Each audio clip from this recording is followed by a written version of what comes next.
So we create the right ambience, body, soul, and spirit, and then we just shoot.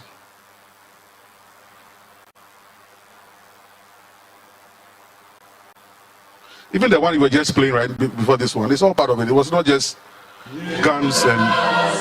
Thank you. I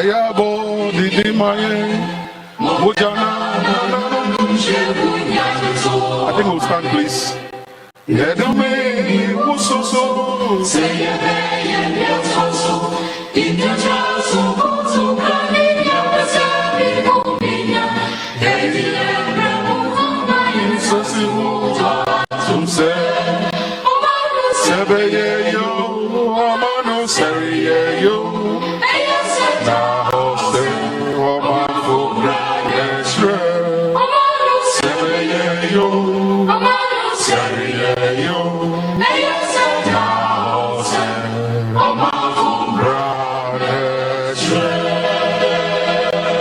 Thank you very much.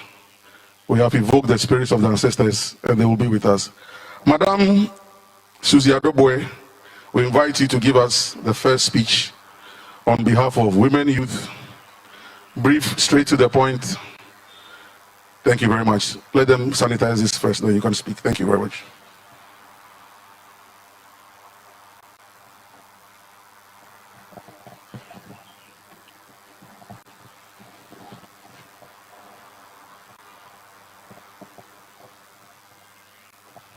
Sorry, just take your seat. I think Dr. Kumbo, sorry, give us the welcome address first as the chairman of the planning committee. Thank you, sir.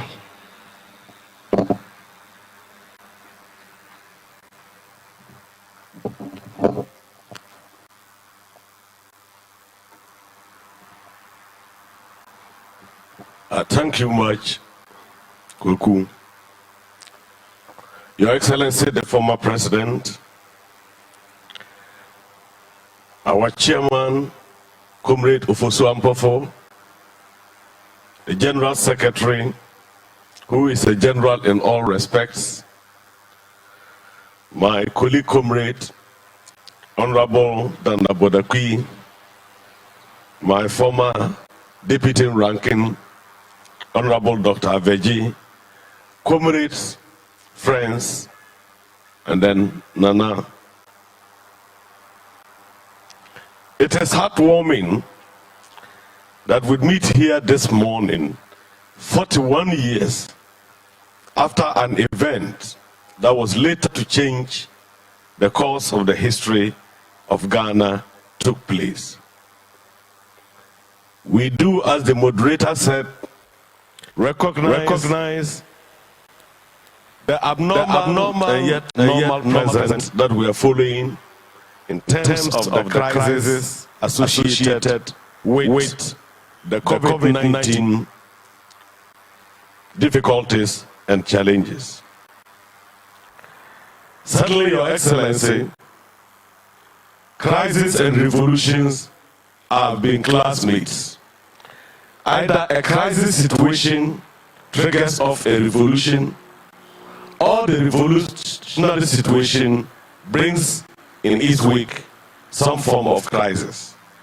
So there is certainly no contradiction in attempting to celebrate, though in a virtual environment, the events of June 4th as we experienced it.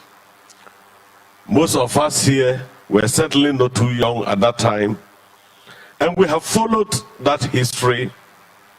We have followed the twists and turns. We've seen the linkages between June 4th, 31st December, and the National Democratic Congress Party. But what we need to do, let me indicate on behalf of the Planning Committee, that we did take a number of considerations in arriving at the theme, strengthening the spirit of patriotism, resilience, and integrity in difficult times. Indeed, if the ideals of June 4th are being kept, observed, and respected, certainly Ghana would be able to overcome the challenges with the pandemic. A lot of discipline is required to deal with the pandemic. A lot of accountability and probity is required to deal with the pandemic, just as integrity and resilience is important. And so within the context of this team, I employ all of us to think deeply about the lessons that we learned during June 4th, those we do not learn, and to see the relevance of those lessons. Is it not ironic and interesting that countries that have got nuclear warheads, ground-to-air missiles, are all now abandoning those things and hiding under the closets of their rooms because of an enemy that we cannot even see, let alone talk about its size? This gives us a very, very significant idea that no matter how powerful you are, no matter how invincible you think you are, the reality of our life is such that there will come moments that that power, that wealth, that invisibility would eventually vanish into thin air. The second thing I like to register is that no matter how powerful you are, there is no temporal force that can keep down the anger of a determined mass of people. There is no way and how many people you can kill to keep down the determination of people, as we saw during the period of June 4th. As we traverse the Fourth Republic of Ghana and the constitutional rule, it becomes important that nobody should delude himself that we are in a new normal times in which everything goes, in which everybody can get away with impunity. No, we need to rethink that position again. Those who saw the political environment in June 4th will certainly remember that very few people expected that the very next moment this country was going to explode in the way it did. I do not see any reason why anybody should believe that the impunity, undemocratic conduct that takes place in Ghana today can be an exception. Fellow comrades, let's also use this opportunity to touch on an issue that people have touched on very tangentially, and that has to do with the nature of our democracy. We have always celebrated ourselves as a beacon of democracy. I say it is too early to celebrate. The form of democracy that perhaps approximates the anticipation of June 4th is that the ordinary man should be given the opportunity to elect his or her leader. And that is purely a procedural form of electoral democracy. We need to go beyond that to deal with the more substantive forms of democracy. That we don't use electoral democracy as a process to elect people and leave them to their own designs and wait for another election ritual come 4 years. The entire cycle of 4 years of every governance has to be checkmate at every point by the mass of the people. Fellow comrades, it is in this context that the controversy that is surrounding a new voters register should be situated. And this is the time when we talk of integrity, we talk of patriotism. It is within the challenges of COVID-19 that we have to locate the decision whether we should mass our people up again unnecessarily in a risk to actually re-register, when there is no scientific evidence whatsoever to show that the existing register cannot be used for that purpose, regardless of the minor imperfections it might contain. We normally say a bird in hand is worth 10 in the bush. What happens if we take the entire country through this risk, only to end up with a register that is worse than what we have? We of the June 4th use this opportunity to join many of the voices of reason that have spoken on this topic and say that we are indeed in a new normal and it calls for new conditions. If the idea of a new register was conceived at normal times, the circumstances have radically changed and we need to use the standards of the new normal in our sense of judgment. We say a word to the wise isn't enough. Your Excellencies, my colleague comrades, I do know a number of the speakers who will be following me will be touching on very important themes of June 4th.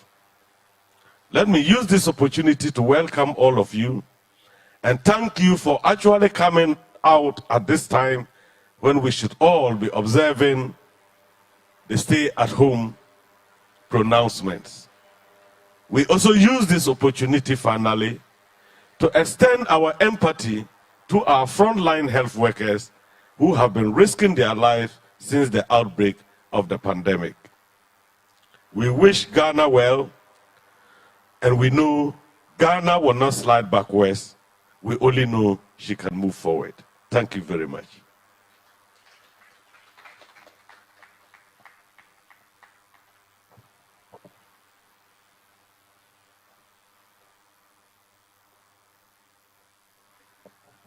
Thank you very much, Dr. Kumbo. And I like the use of the word temporal. It's got nothing to do with temporary. Temporal is more celestial. That even that force cannot assuage and stop the anger of the people. Nothing temporal, not temporary. Thank you very much. Madam Susie Adoboy will now listen to you. Thank you very much.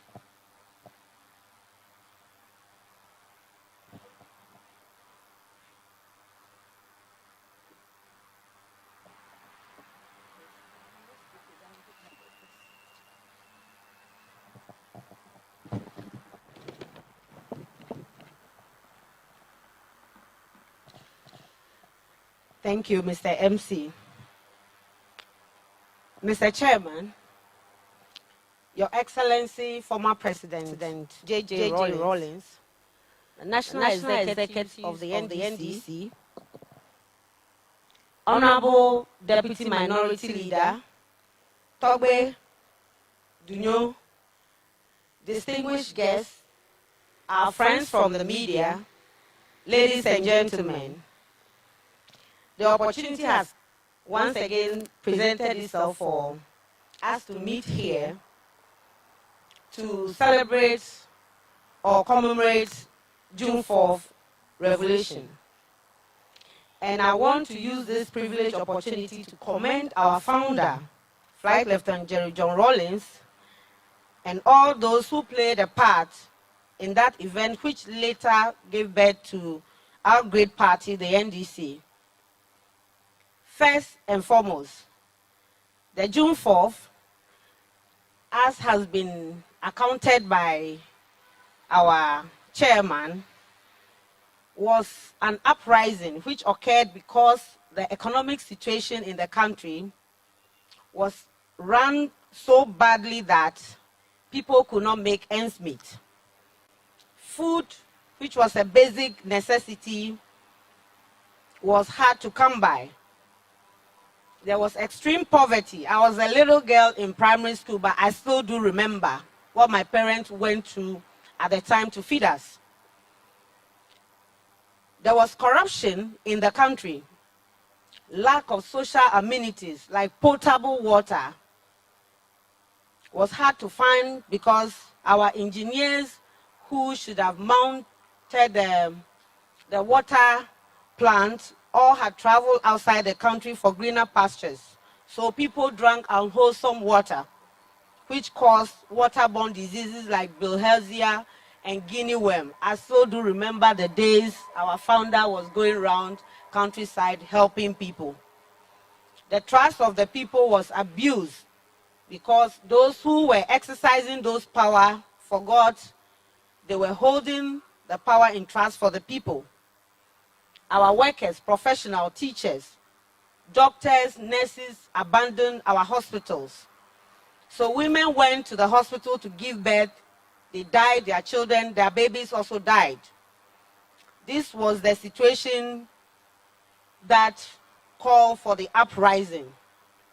Civil society organizations, the Ghanaian populace in general, all rose up to fight for what belongs to them.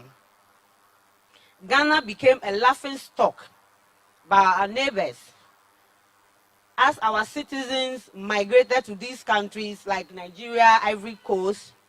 They were being humiliated because they did menial jobs they wouldn't have done way back here in Ghana. For example, in Ivory Coast, during a national quiz competition, the children were asked, in which country do people queue for toilet rolls? And the answer was Ghana, and that was correct. So that was the situation in Ghana at the time. And so people resorted to producing local-made soap like Don't Touch Me. There was extreme corruption and mismanagement of our economy, resources, in those who were in charge of governance. The spirit of patriotism, which is the readiness to fight for and even die for one's country, was almost dead, as those in the helm of affairs plundered the nation and cared less about the plight of the suffering masses.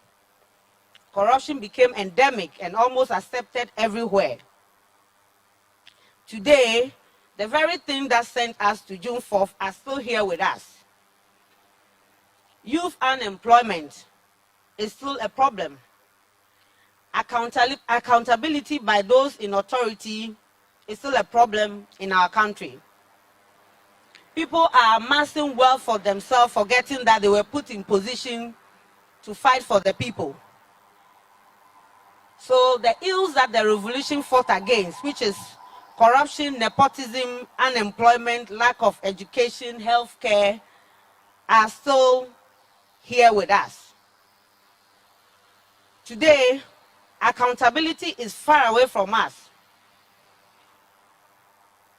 For instance, despite the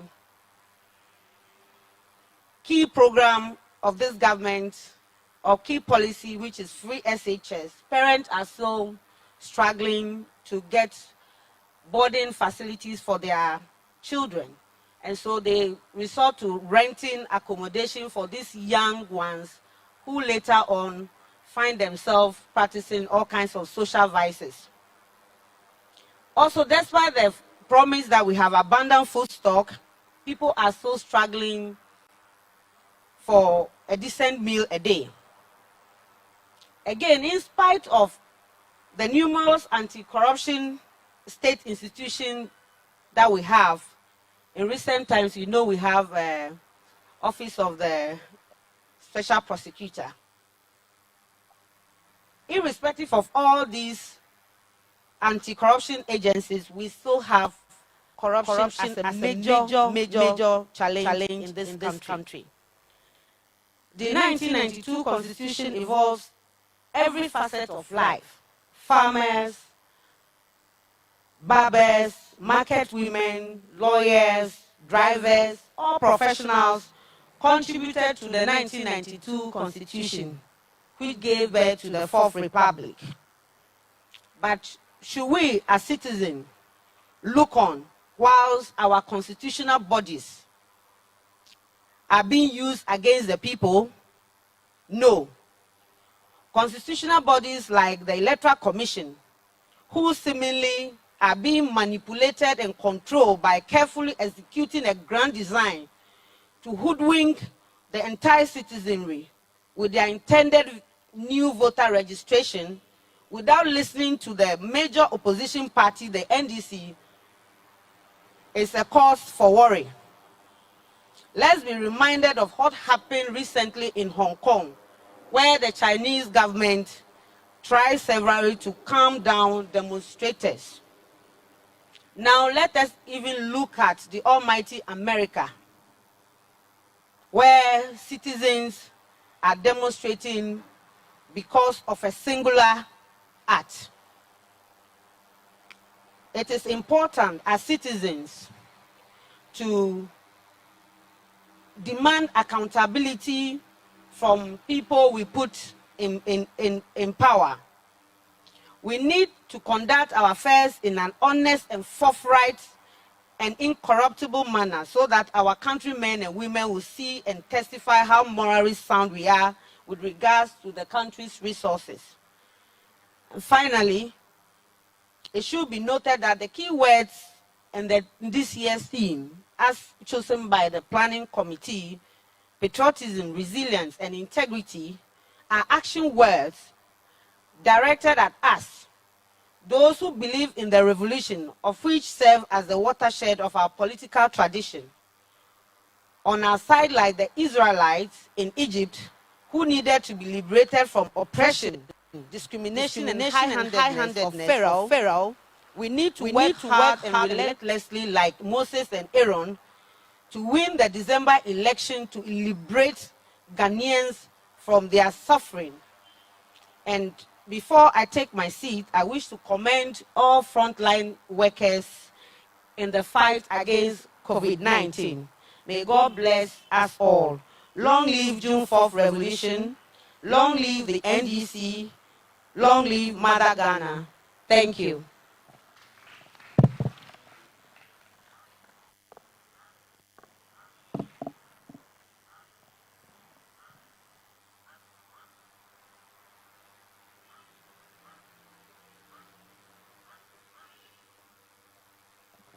Thank you very much. We will now take a message from one of the deputy women organizers of the National Democratic Congress, Mami Efua Sechi Ado. Thank you, Mami Efua.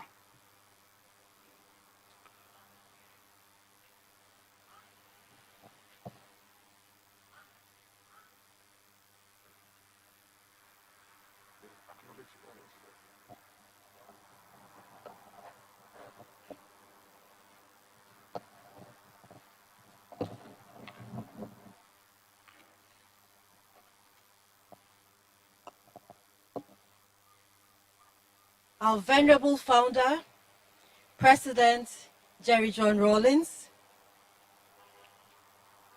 the chairman of our party, Mr. Ofosu Ampofo, the general secretary of the NDC, Mr. Johnson Asiedun Ketia, all national executives and the NDC gathered here, members of the diplomatic corps, senior comrades, elders of the party, Nime, Name, friends of the media, viewers and listeners. It is with humility that I stand before you, representing all the hard-working women of our country. Personally, it is also a great honor for me to stand in front of you today to mark the 41st anniversary of the June 4th uprising. Indeed, it is an honor I don't take for granted at all. I am grateful to His Excellency Jerry John Rawlings and the Planning Committee for this honor.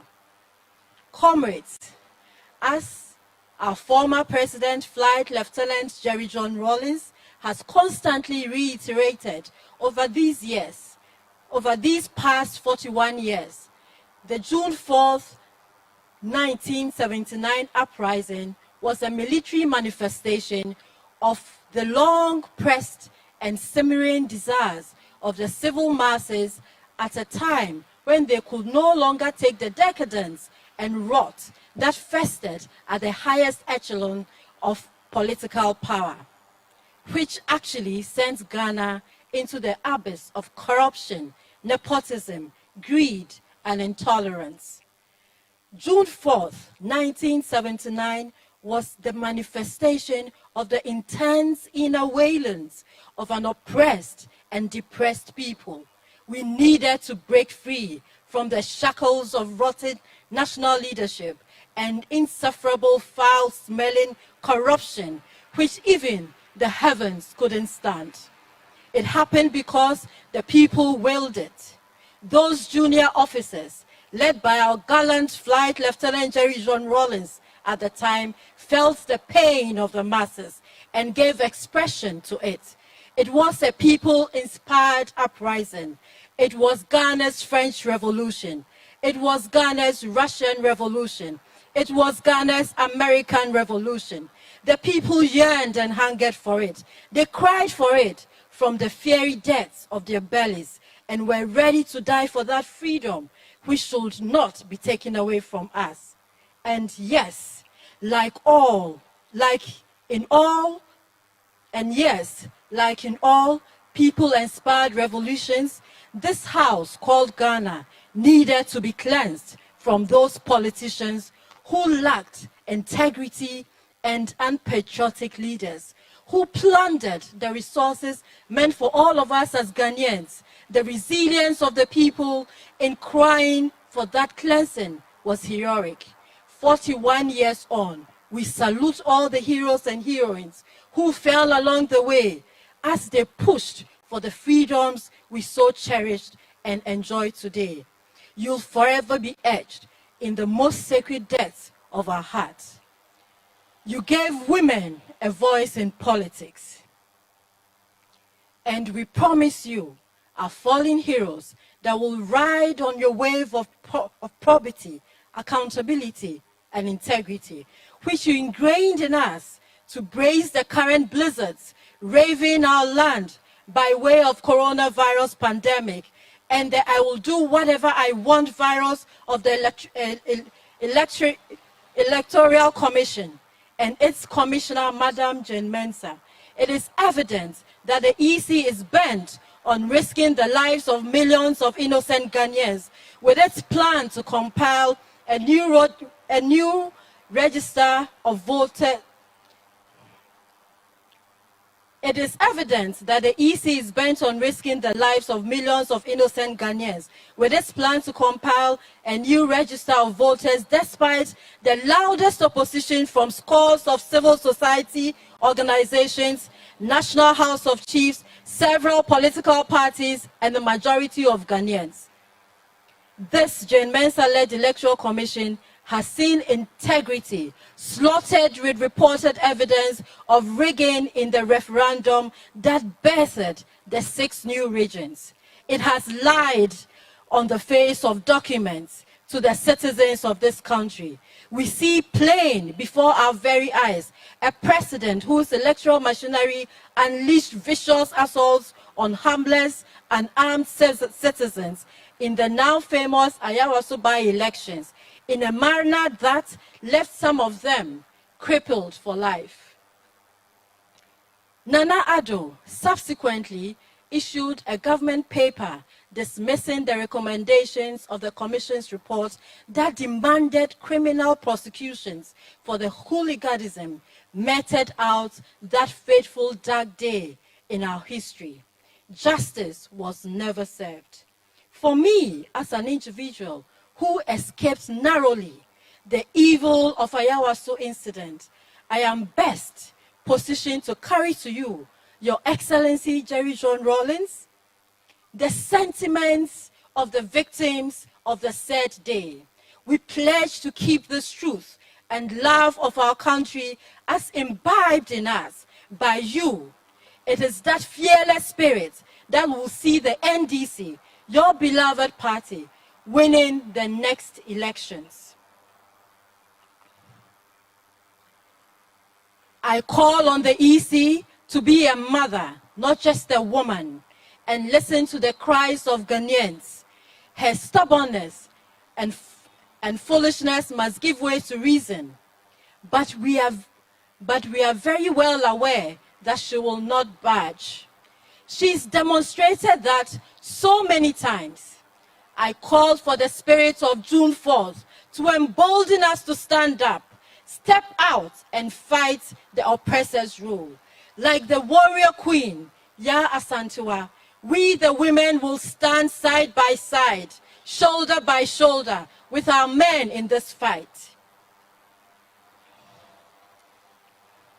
The role of women in all these struggles, be it June 4th, 31st December, and the formation of the NDC, that's the role of the 31st played cannot be underestimated. As daughters of the June 4th movement, it has become more pressing that our poor beloved party, it has become more pressing that our beloved party, the National Democratic Congress, reconciles with the spring source of its spirit and formation, thereby reinvigorating our ranks and files in our bid to unionize around our principles upon which started our course on this historic day of June 4th, 1979.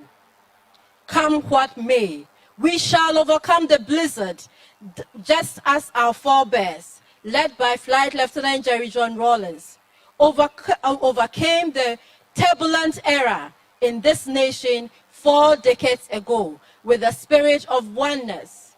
Because we in the NDC appreciate the need to join forces not only in fighting COVID-19, but also in uprooting the rot that has festered in Ghana at the presidency and several other state agencies for the past few years that the MPP government has been in power.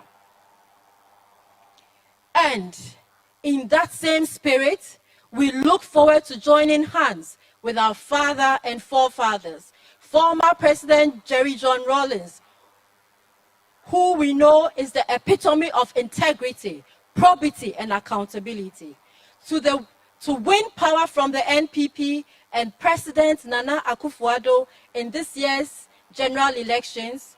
4 together, not even the EC's hurdles can stop us from winning back power on the 7th of December 2020 polls. We do not have another chance provided by the June 4th. Yet, December 7th, 2020 provide us the opportunity to take back government and do what is right for the Ghanaian people. We will be armed with our voters' ID card, angry at corruption, nepotism, ethnocentrism, and deceit. Indeed, these are difficult times, but the strength and resolve of the NDC men and women of integrity cannot be broken. Even in these turbulent times. For we are one. We are united and resolute in our rescue mission. We are marching towards victory 2020. Long live our founder, Flight Lieutenant Jerry John Rawlings. Long live the National Democratic Congress. And God bless our homeland, Ghana. Thank you very much.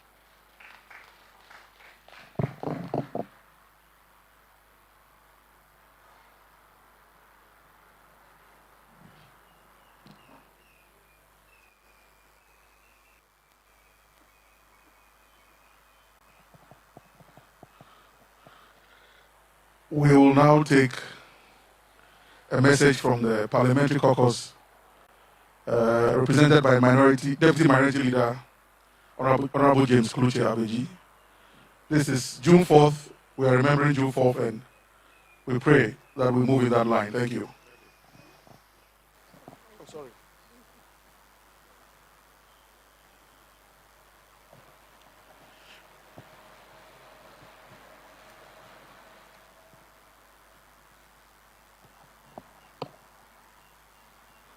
Thank you very much.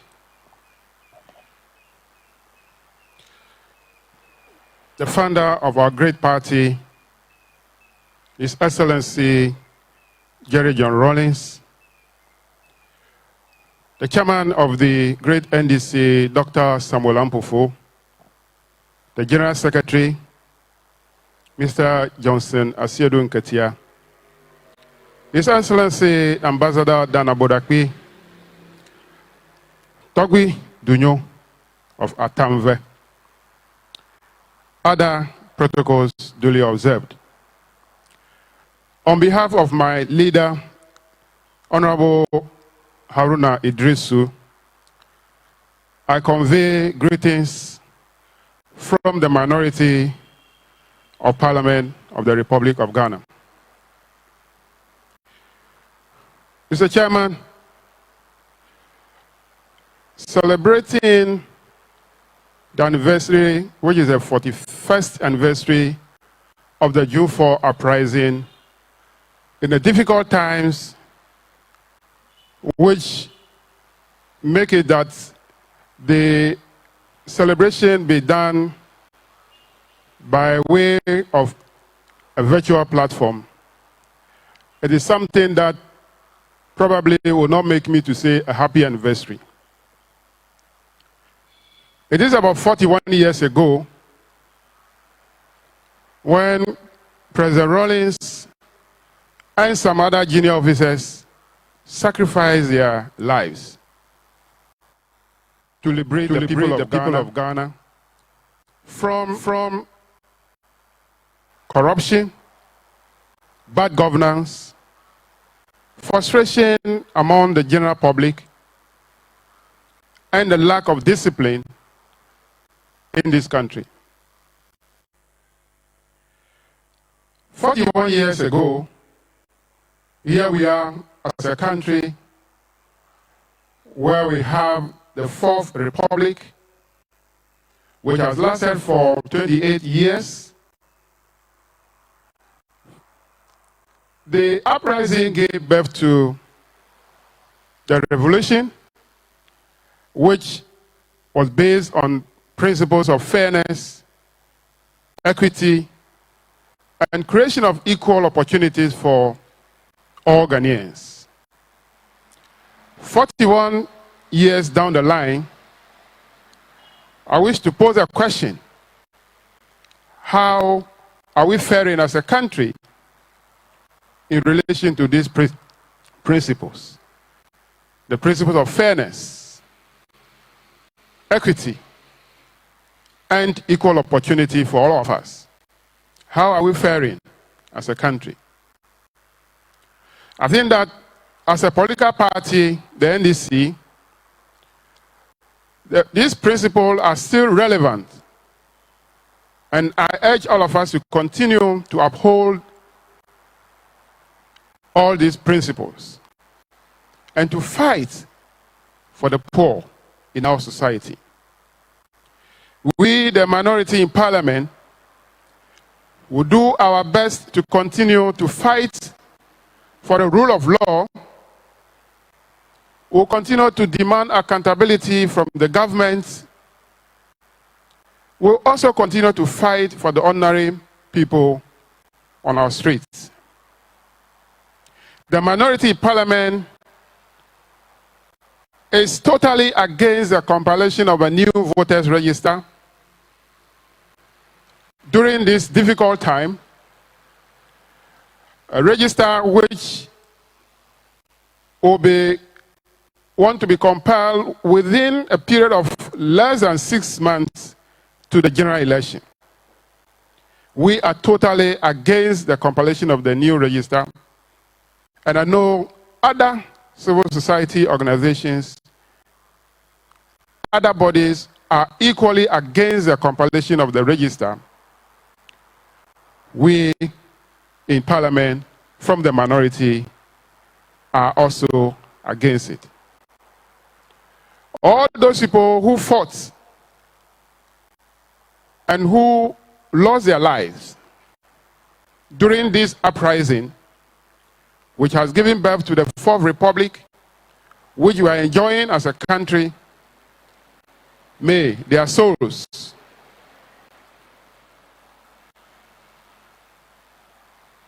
rest in perfect peace. I thank you very much.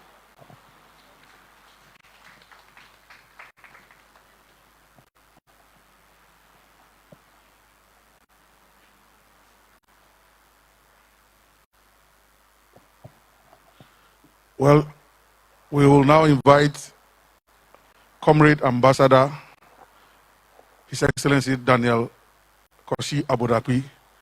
I'm sure he will have a lot to tell us, a few things to tell us, to put us back on what all this June 4th thing stood for and how far we have come. Thank you, Ambassador.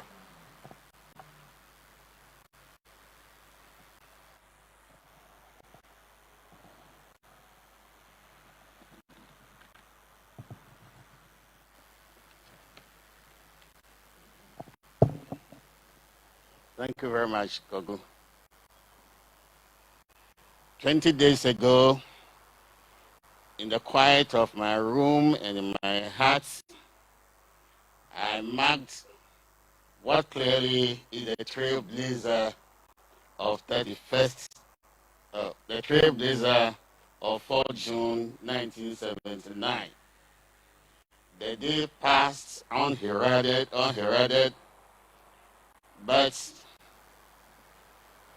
President Rawlings, I salute you on this occasion and pray for God's continuous guidance for you, because it was that determination to help right the wrongs of our society then that gave birth to what we are marking today.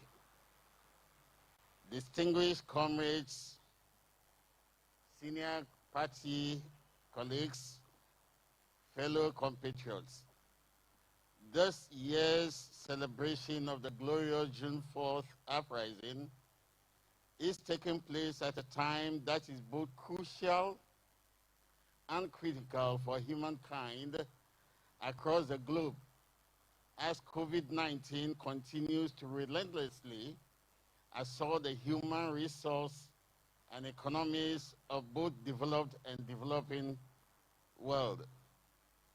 As the nations of the world scramble in panic to find a possible antidote to this irrepressible hidden enemy, which does not differentiate between races, creed, or classes, in its inexorable march towards destruction, I believe that it is only that indomitable spirit of resilience in man that continues to give us hope of survival.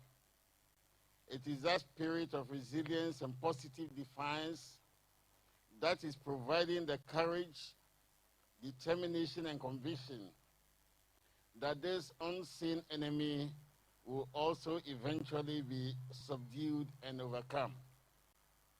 Comrades, at this difficult juncture in our lives, however, humanity's victory is hugely dependent on the type of leadership that our leaders provide. Unfortunately, whilst we are under siege the world over by the COVID-19 virus, we are also witnessing unprecedented levels of arrogance of power by duty bearers across our political, public, traditional, and or civil administrative structures of governance in our country, Ghana, today. Leaders of all categories are either forgetting or are refusing to remember that sovereignty resides in the people, and that ultimately all leaders must be accountable to the people. Duty bearers at the various sectors of our social, political, economic fabric ought to bear in mind that the offices they occupy are not ends in themselves, but are meant to achieve the greater good of the people. It is the refusal of these duty bearers to acknowledge this fact that results in chaos and upheavals, of which history is replete with concrete examples to guide the present generation. Fellow compatriots, before our very eyes, the so-called greatest democracy is deterring most dangerously into chaos because of the overbearing postures of political leadership and a complete drift towards anocracy, in which leaders, instead of keeping to the tested and hallowed principles of government for the people and by the people, are surreptitiously replacing it with a system that is part democracy and part dictatorship. Comrades, June 4, 1979 is and will always be unique in our history because it forcefully drove home the point that those governing must be accountable to the governed at all times. Apart from the governed holding duty bearers accountable, another key and critical governance principle worthy of note is participatory democracy.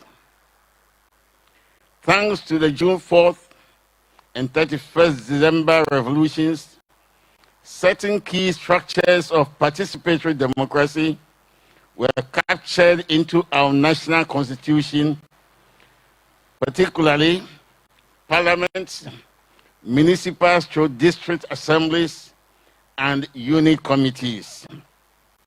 Regrettably, these important structures of participation have been systematically rendered ineffective or completely made insignificant through the overconcentration of power in the executive, in this case, the president.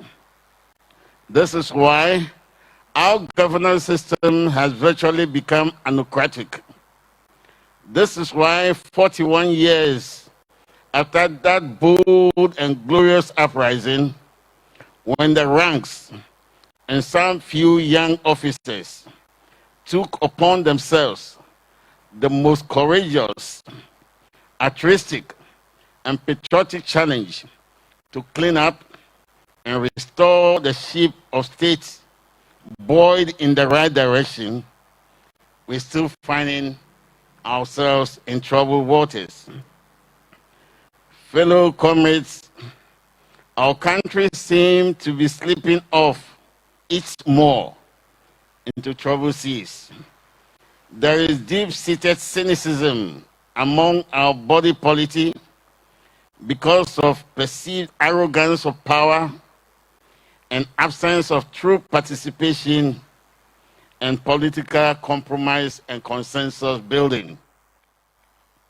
Let me quickly here that we have traveled far because of the far-reaching political democratic compromises that we have made since the advent of the Fourth Republic, even in fashioning our electoral system.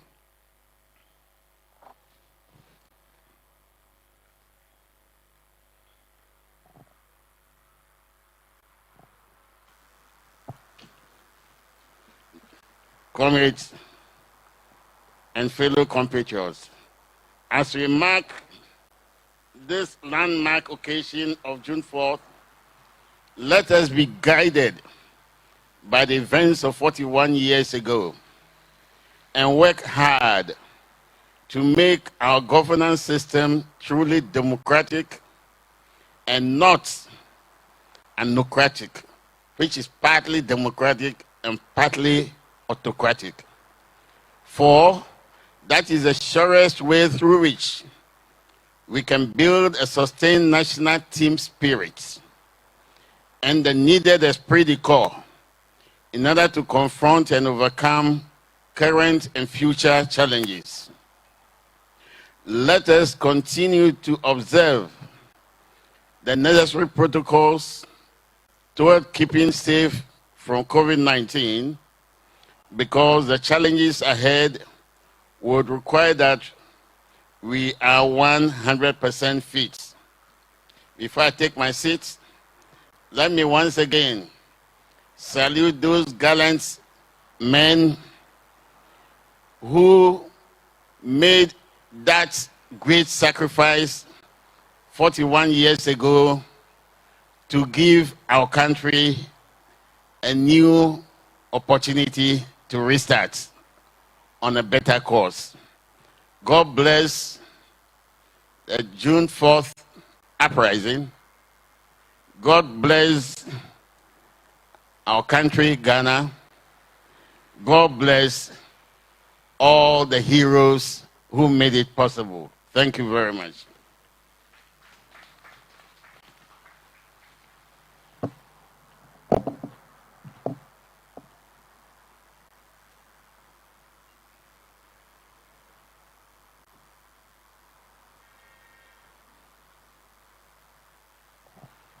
Thank you very much, Ambassador Danabodaki. As I mentioned earlier on, today we have in our midst a gentleman. He saw it all. He was there, an active participant, but they have remained in the background for all these 41 years for good reason, or for good reasons, because they did not do it for glory. They did it because it had to be done. They had to support something that was happening, because minus that, this country was going to blow up into something else. Today, he's here. He has a story to tell. Not all of it about Dalamagonaika town. The hunter does not say it all. But I think today we'll hear something small, something interesting. More of June 4th, what it stood for, and why we must not allow the spirit of integrity, probity, and accountability to die. Retired W1 Anthony Avame, please, you have the opportunity to share something with us. Thank you very much. Let's give him a round of applause, please.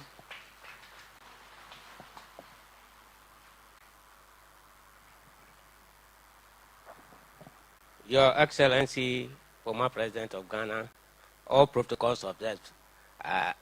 We military men don't want to talk plenty, but I know most of you who are here. I know most of you. The General Secretary, I was with him at the Consultative Assembly. I've heard you were my former schoolmate, Kuvodia Sektek, aren't? Yes, and he's my old general. So I know him. So you are all patriots. In fact, I need not recount the history of June 4th, because we have celebrated it for over 40 years. We are now in the 41st year.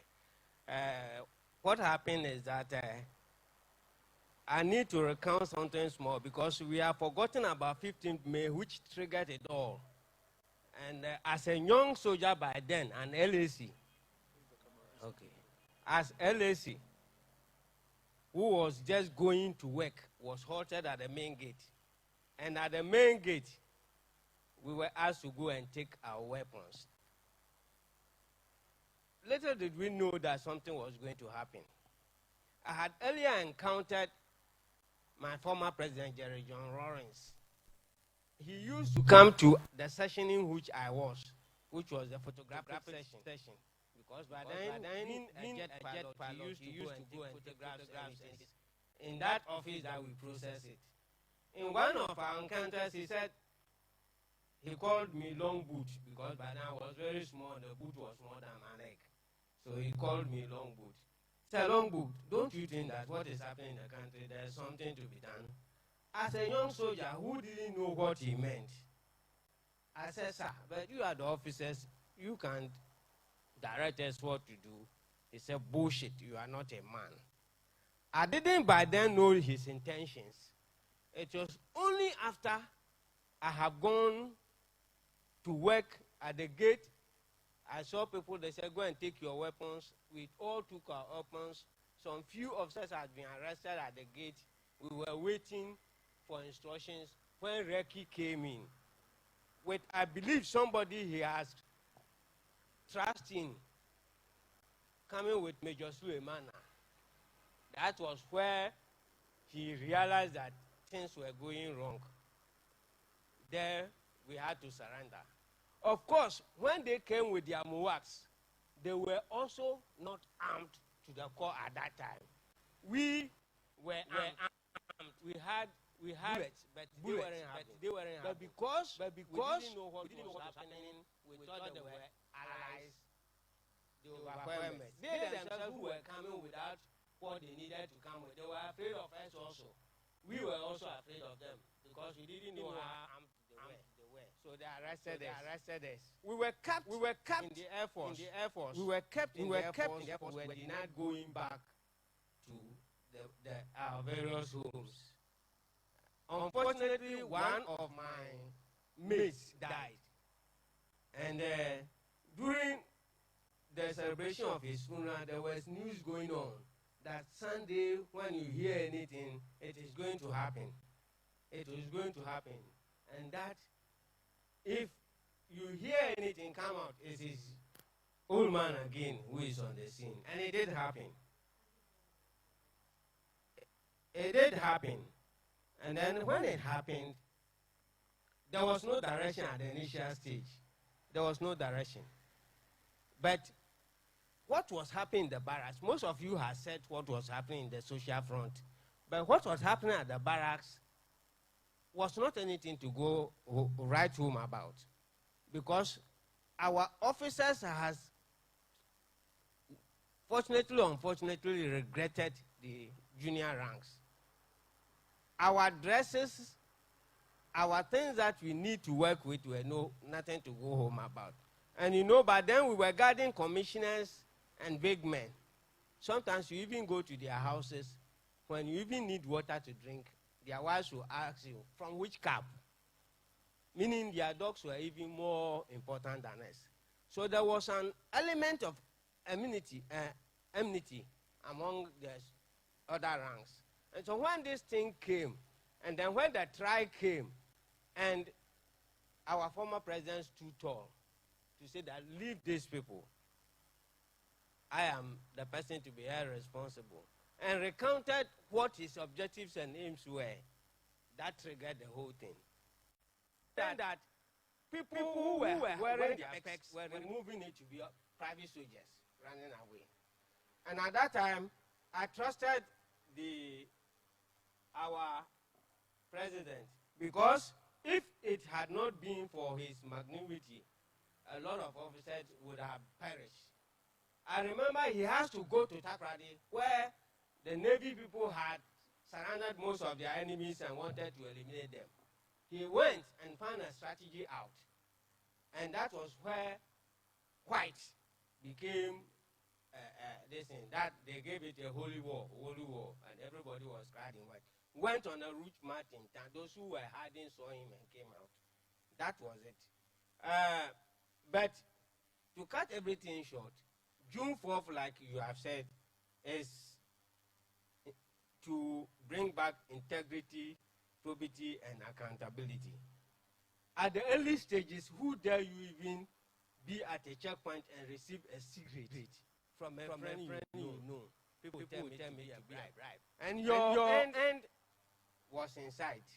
So it was terrible. But going on, you know, we cannot continue with military rule for long. Even though he has assured us that it was not a coup, but a revolution. A lot of things happened.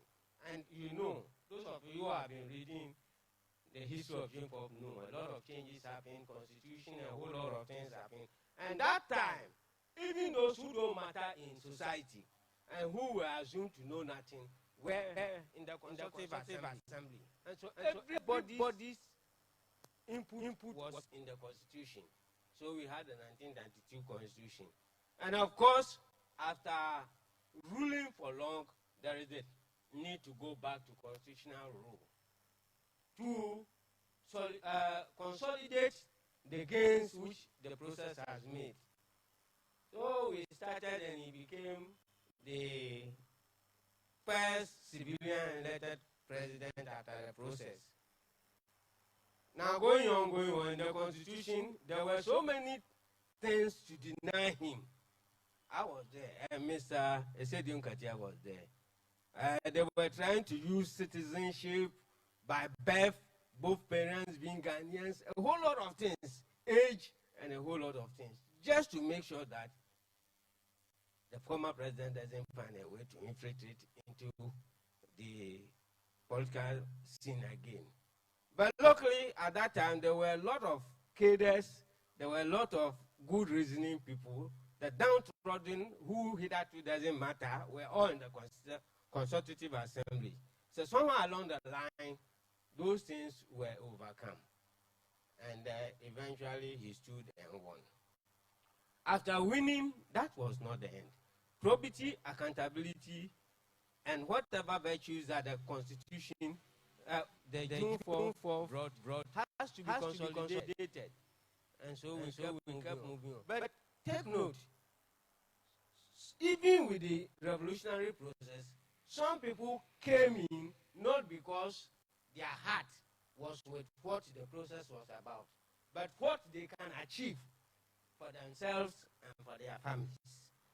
So you realize that most of them, when they say the boys are coming, at that time, Bankers was turbulent. Those of you who hitherto have stayed there will know. Turbulent. The boys are coming. You go for your weapons, off you go. Those who were afraid and could not go were those who found themselves in positions where they can amass wealth. So these things started gradually. And people thought that they can use those opportunities to amass wealth. But the force at that time was so great for them that they couldn't do it. So when we came back to civilian rule, people thought that it was time for materialism to work. And so they entered.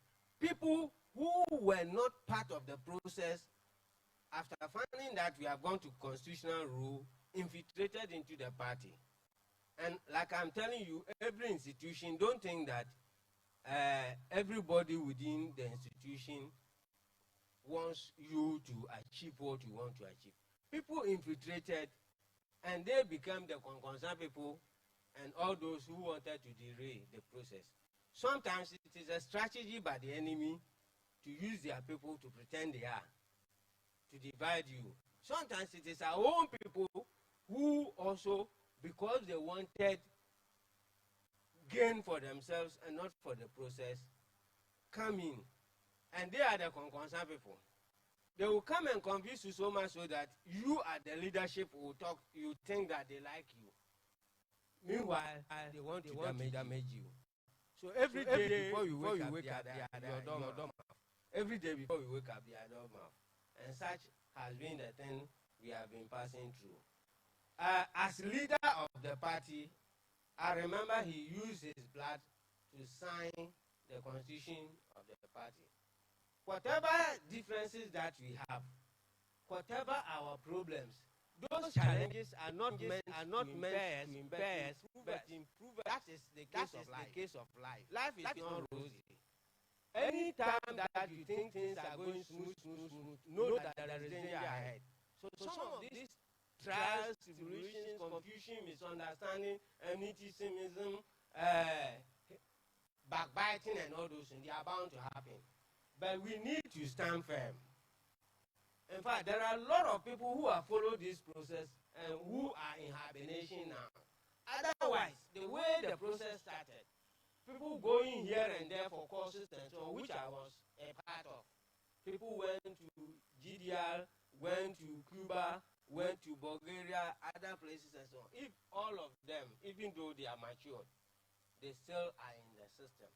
A lot who thought that they can come into the system, like my own colleagues, some of them who thought that they can make money. They can make money and gain. Most of them are gone.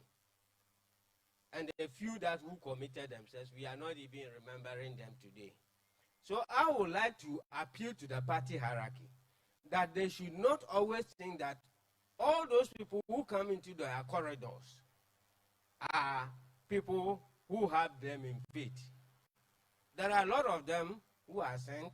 There are a lot of them who are there for myopic reasons. Now, I am saying that the leader of the process knows where he wants to take the country to. The beauty of life is not about how happy you are, but how happy others are because of you.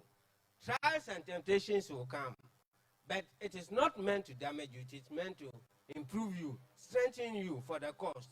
So I urge our leader to be strengthened by all the innuendos, the falsehoods, the lies, and whatever people are saying about him, because they are the work of our enemies planted.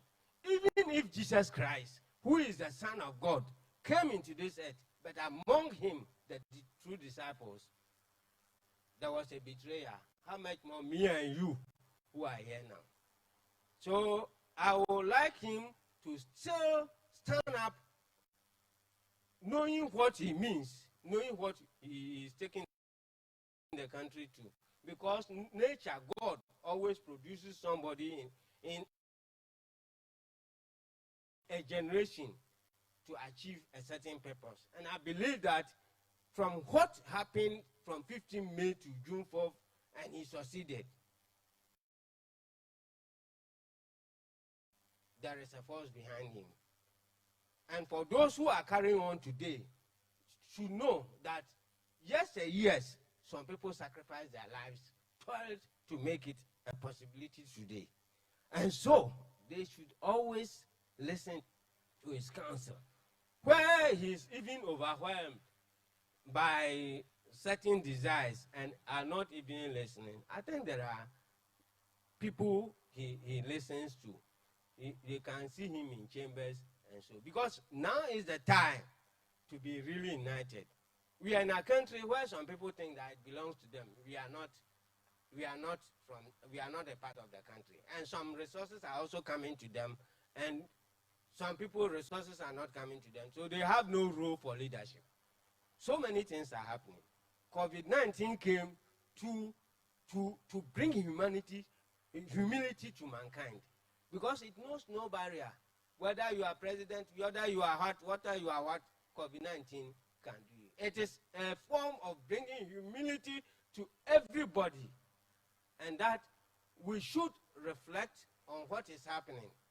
Even though we think it is not good, it is to change the face of mankind in this world.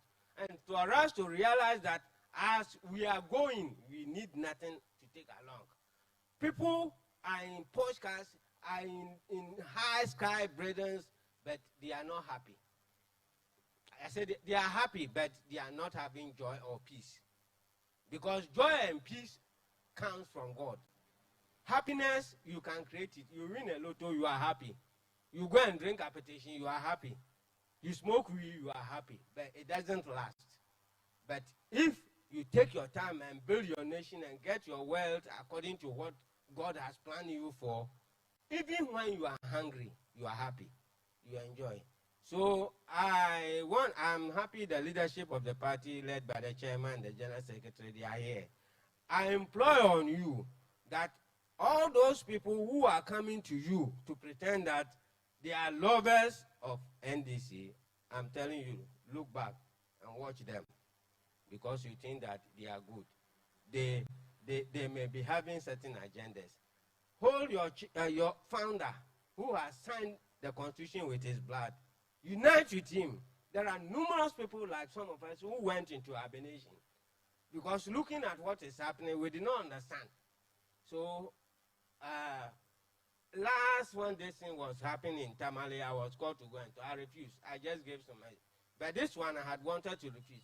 But why I came out was that God creates you that you should also be a solution to a problem. So I'm reminding everybody, let's be fortitude. Let our former president take his lead in the party. Forget about everything that has happened. Because without forgiveness, we will all perish. We are all sinners, and we all need forgiveness. So Lord, sir, this is what I have. Thank you very much. Party leaders, be assured and use your...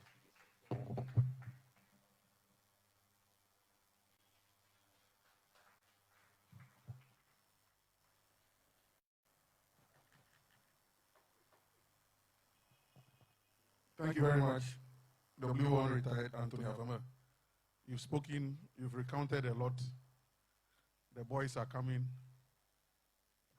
Well, we saw the revolution. So those who think, and you've spoken a lot, yes. But those ones who have come today and think that they have seen what they have not seen, we saw things.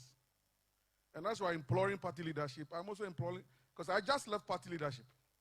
And so I'm imploring party leadership. Instill discipline in the party. You have let too many young men on the loose. It's not going to help anybody. General Secretary, your turn to speak. Thank you.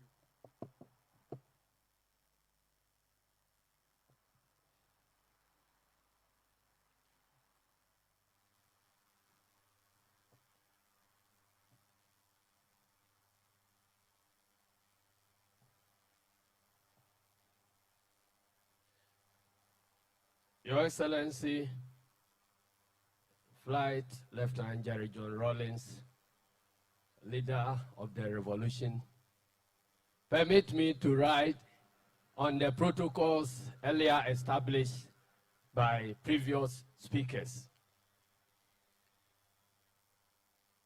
June 4th is recognized in NDC Constitution as Accountability Day. And we will continue to celebrate it so long as the NDC lives. We are celebrating it because we owe a duty not only to ourselves and to the party, but to our country, Ghana. Because June 4th is a significant part of the history of this country. And those who read history and they don't learn lessons from history to direct the course of the future are doomed to repeat history. And so we feel that it is very important that this day is commemorated so that the young and upcoming ones would understand what brought about June 4th and then take lessons from June 4th to guide the course of our country so that we do not keep repeating the history. When we talk about accountability, what are we talking about? Accountability is the foundation of representation. In the past, we were having direct democracy where we all meet and decide what we want.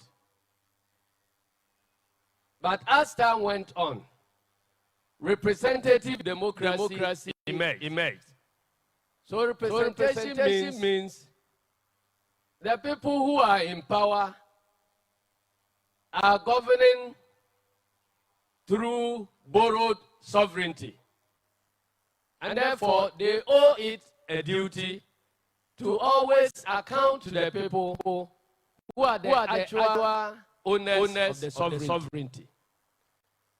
So we see accountability happening in the business field. All of us know that when shareholders give power to leadership of companies,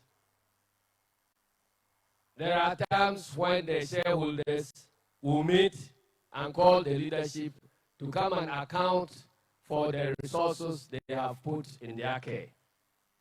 Much the same way, every leader, political leader, must see his leadership as operating with the powers that has been borrowed from the masses.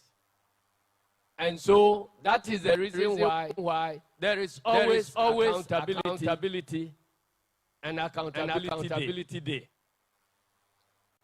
In democracy, elections constitute the main form of accountability to the people who give leaders power at the time of elections. And in subsequent elections, the leaders will account for how they have used the power. And if it is the wish of the masses, they continue. If, in the opinion of the masses, the leadership has abused the power, then they have the right to replace them and put in place a new set of leadership. So any democracy in which the main means of accountability is blocked, then that democracy is headed for trouble.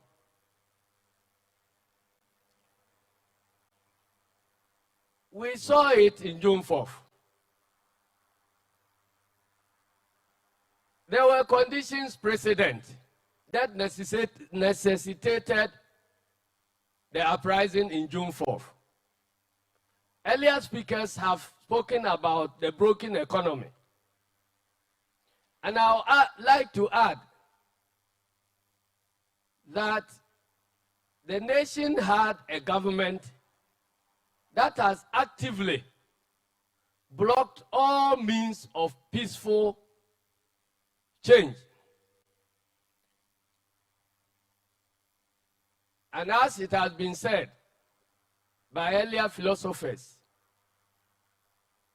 change is the only constant in nature. So human beings cannot block change. But it is up to us to direct change to be either peaceful or violent. It has also been said that those who block peaceful means of change are surely inviting violent ones. This is the law of nature. And so we will do well to learn the laws of nature and try to operate by them as a country if we need to move forward. Those who didn't know, the Achampong Akufu administration at that time blocked all means of changing the circumstances that Ghanaians were living in. They were fully aware of the frustrations, but they decided to hang on to power. At some point, they fabricated a concept called union government and tried to ask the opinion of people whether we wanted union government or not. The referendum that was to facilitate that opinion was also rigged. And so when they rigged the election, they thought that they had power and they pretend to give us voice. Then they rigged that voice too and pronounced themselves as being in power because of the wishes of Ghanaians. It didn't stop the change because nothing stops change. May 15th came where the frustrations of Ghanaians began to be let out. Again, those who were in power were adamant. They thought that change can be stopped by brute force.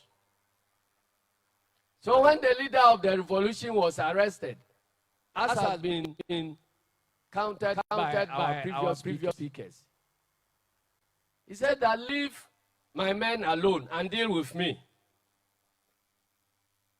And if you eliminate one J.J. Rawlings, you have thousands and thousands of J.J. Rawlings coming up. In other words, he was saying in parables that he is not the problem. The people who are trying to speak out are not the problem. The problem is the rotten society. That something needed to be done to rescue the country. So, as we celebrate June 4th, we don't just, shall I say, well, I don't know whether it's celebration, but I would prefer to call it commemoration. As we commemorate June 4th, we should go back, look at the situation that led to June 4th, and learn lessons from June 4th. Otherwise, we will be doomed to repeat June 4th. So all of us who are happy and willing to protect the democracy, we must speak up and do something about the disease that is affecting the democracy. That is the only way we can save this democracy. Some courageous people are speaking. And again, the powers that be thinking that those who are advising are the problem.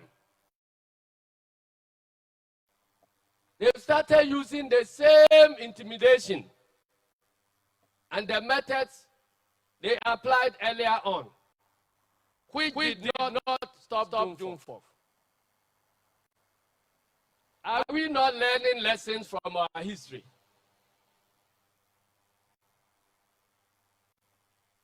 I want to use this platform to call on all well-meaning Ghanaians that this is the time to speak up. Because already people are drawing parallels between what is happening now and what happened prior to May 15 and June 4th. But we can save our democracy. And the only way we can save the democracy is to speak up and stop the bad things. Otherwise,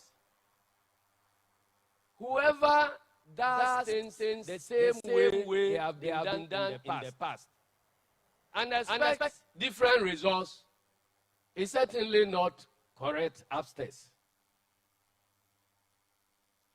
So, let us learn lessons from our history, and so we can change the course of our future. Some other big opinion leaders have decided to be quiet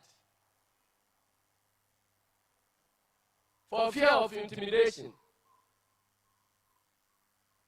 But this is the time where you have to get up and be counted as a true patriot who wants to save the democracy we are in and to shape a future that will help us avoid a June 4th scenario.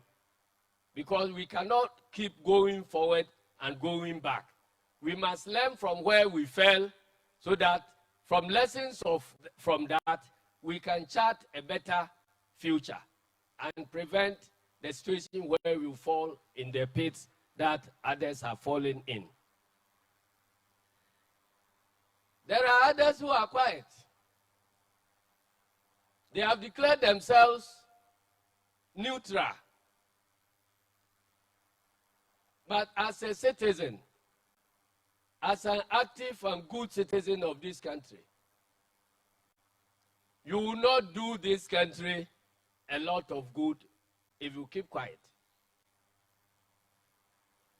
You cannot declare yourself neutral between good and evil. It is dangerous. We better put in our voices so that the wrongs will be corrected now, in order that we don't suffer the punishment of wrongdoing. Ladies and gentlemen, before I conclude, I would want to tell our leadership that those who want to help you, they tell you the truth. Those who want to help themselves, they tell you what you want to hear. If somebody wants something from you, he will come and tell you all the pleasant things so that he can get what he wants. That person is helping himself. He's not helping you. So listen to those who are speaking. They are not your enemies. They are the people who are helping you so that we can together protect this our democracy and make sure that Ghana would have a democracy based on accountability, based on a situation where the government would a free and fair opportunity for them to change their leaders or maintain their leaders. Any other thing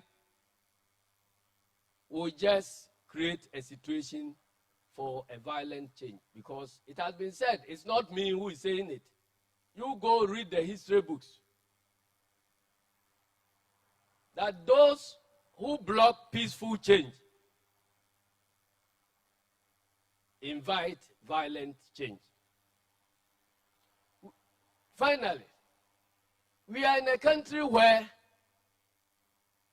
the lawmakers who make laws and think that the laws are not applicable.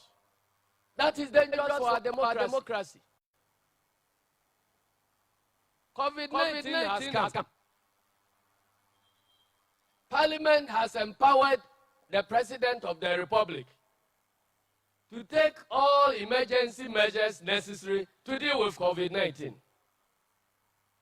And some of these measures led to a total lockdown of the whole Accra city and Kumasi. With some of these measures, when a positive case is detected in any institution, that institution is completely closed down to prevent a situation where the disease will spread. So you close down the institution, isolate those who have been affected, and take measures to sanitize the workplace to ensure that we can contain the disease. What are we seeing now? The fish processing factory, where positive cases were detected. What happened? They closed down the factory. The wards of several hospitals in the country, where positive cases were detected among frontline staff, they had to close down certain wards. Now we are told that 13 cases have been detected in Parliament, and Parliament is still sitting. What are they telling us?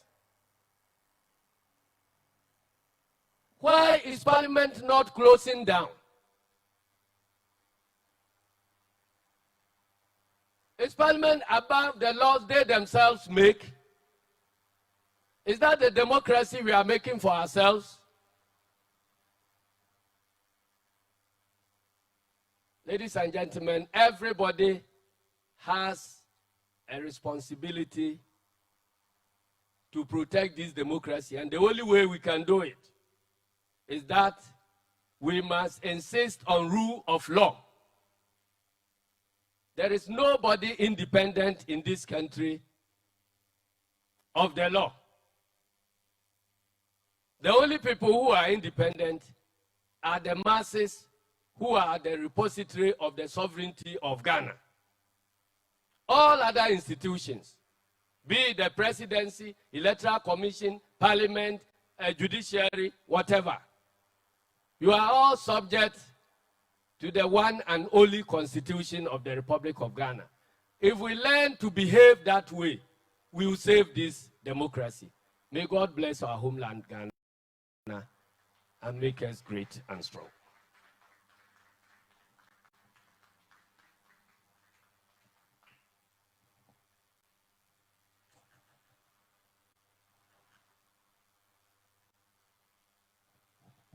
Thank you, General Secretary.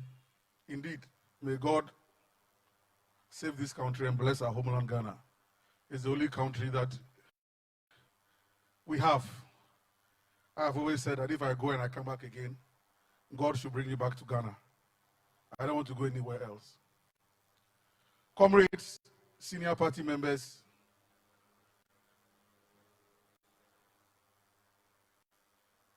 okay, sir.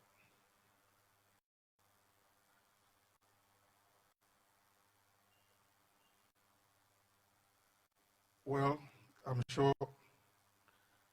God has given me an opportunity to tell my own story.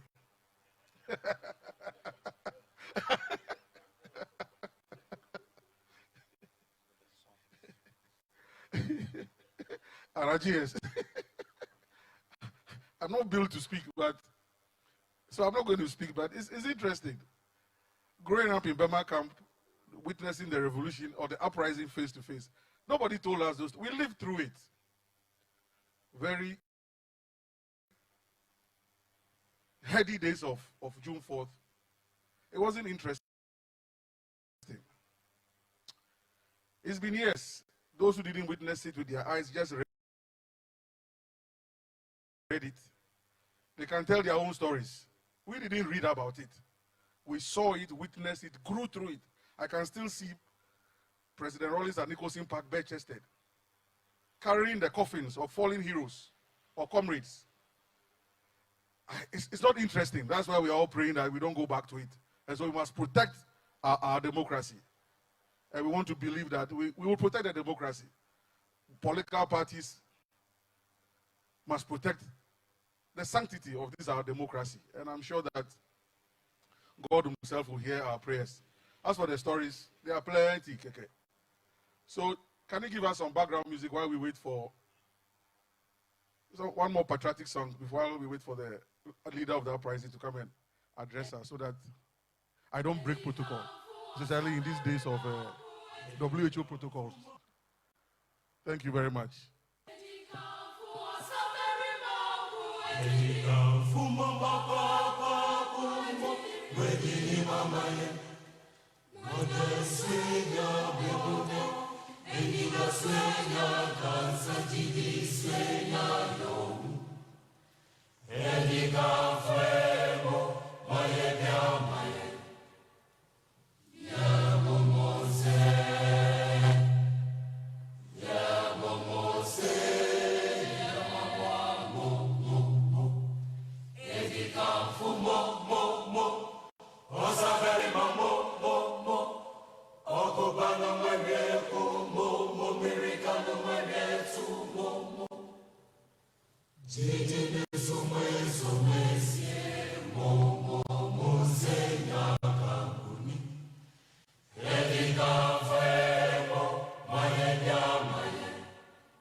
The leader of the uprising is coming, so we will just welcome him and ho ire ire ho ire ire ho ire ire ho ire ire abwabiribo jatabiribo.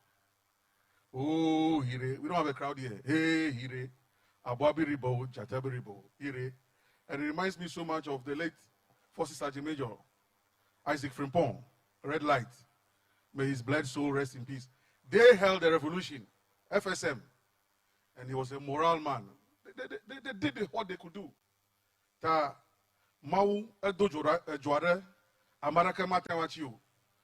has lit a certain flame that cannot be quenched. Founder, leader, please, we will listen to you now. Thank you very much.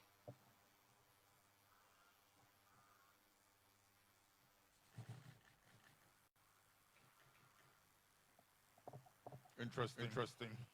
I took that break because I thought the chairman was going to speak. I'm sorry. Yeah. And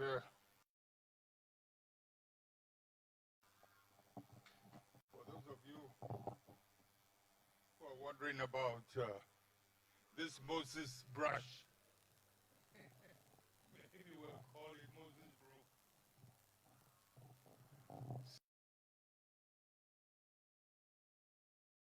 Since the president has decided he will use his shaven head to get rid of coronavirus. What's it called?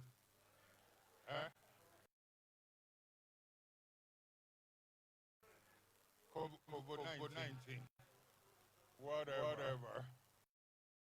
I will use Moses' brush to get rid of it. And when it happens, then I think we can go back to our normal looks. My fellow countrymen and women, let me on your behalf say a big thank you to our soldiers and service personnel for the reward of the victory of that fateful June 4th. I thank you all, not only for June 4th, but for 31st December as well. June 4th, because people felt betrayed by the elite and political leadership at that time. I have chosen to speak less and rather allow the force of observation and the pain of circumstances to serve as a stimulus in awakening all of us from the deep sleep we have fallen into over the past decades. We must be reminded that we are a country born out of difficult situations where some had to toil and shed their blood. The positive disruptive energy, force, and energy of June 4th was not a product of any political movement or action. The spontaneous eruption on that fateful day represented the unadulterated. I was teaching somebody last night over and over how to pronounce patriotism, because the person kept on saying Petroy. Here I am having problems with unadulterated. On that fateful day represented the unadulterated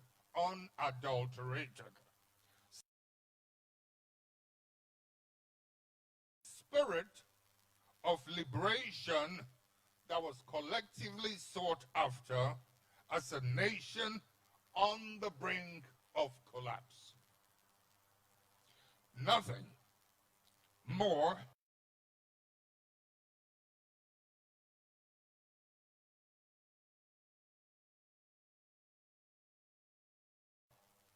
has signified or exemplified the patriotism and resilience of Ghanaians than in those difficult moments. Many were those who sacrificed their lives and livelihoods in order to bequeath to subsequent generations a more just society with equal opportunities for all, irrespective of their religion, tribe,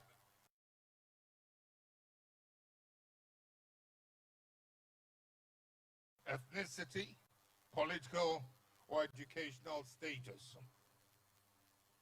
We must never forget our past, nor erase the memories of where we came from.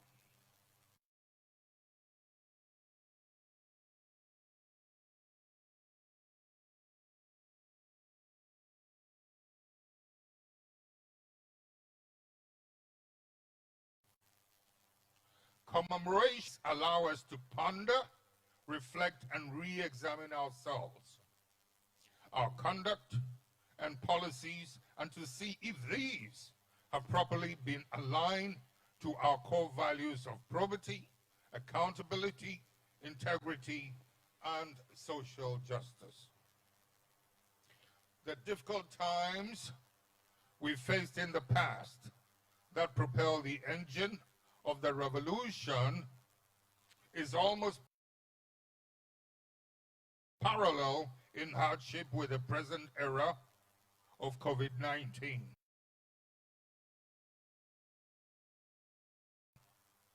But the question is, do we have the same mental fortitude and integrity that would enable us to survive the circumstances of today's trials? History, it is often said, repeats itself whenever we refuse to learn, most especially from adversities and volcanic and near bloody eruptions. Most of the speakers before me spoke very well, but I find that General Mosquito's speech is pretty much in line with what I have to say, and I'm grateful for that. We have many dedicated and learned men and women who could provide leadership at various levels to the benefit of this country. The very ordinary people in Ghana are not unwise about issues and developments in this country. We are, however, as a learned group, communicate with us in the administrative English language puts them at a disadvantage and makes them unable to demand accountability and transparency from us. The spirituality and respect in the language of our culture evokes and demands integrity, accountability, and transparency. This, however, does not and cannot happen because the foreign and colonial language has been used opportunistically to intimidate and promote falsehood and degrade the essence and substance of our being. Had we as a people carried along our integrity and spirituality in our culture, a higher level, beg your pardon, in our culture and language, into the use of the administrative English language, a higher level of integrity would have been prevailing in Ghana and this continent, and the quality of liberation would have enhanced our developmental efforts. The material and immaterial corruption in this country would not have undermined our ability and capabilities to the extent where the authority of truth would have been so badly undermined by the corrupted truth of authority. I picked this up from Sadhguru a few nights ago, and I thought, how splendid. In other words, the authority of truthfulness should not be undermined by the words or supposed truths of those in positions of power or authority. The morality and authority of truth is godly and divine, and it should always supersede and override the truth of the authority of mortals. Ladies and gentlemen, we, in this little Ghana of ours, have so we've mastered the art of untruth in our books, on our radios, on our televisions, and now through the internet, so much so that historical truths and facts are struggling to be recognized. People are paid so much money, corrupt money, to distort and lie about historical truths and facts. Is it any wonder that the precious lessons we should be learning are invariably lost on us? And we end up committing the same blunders over and over. The royal families of France and Russia were executed for their corrupt and unaccountable leadership. The royal families who learned their lessons from France and Russia embarked upon serious democratic reforms, and that is why the royal family of England and other places in Europe have survived. Instead of learning useful lessons from our not too distant past, here in Ghana, where we saw and tasted it live, some have made it their business to corrupt others, to distort and wipe out our history. These people, with selfish, myopic, and wicked motives, have consistently represented a one-sided, a corrupt-sided story of a history that should serve as a guide for the future and ensure that we do not make the same mistakes that led to the eruptions of the past. But no. Where have the distortions taken us? What has the failure to tell the truth done to us? Has it not brought us right back almost to where we started? We have rather belittled the national psyche. We could have been far richer socially, culturally, and economically. But for our negative desire to destroy the inspirational history that could have lifted us onto another pedestal. It's an old man's cough. It's not coronavirus.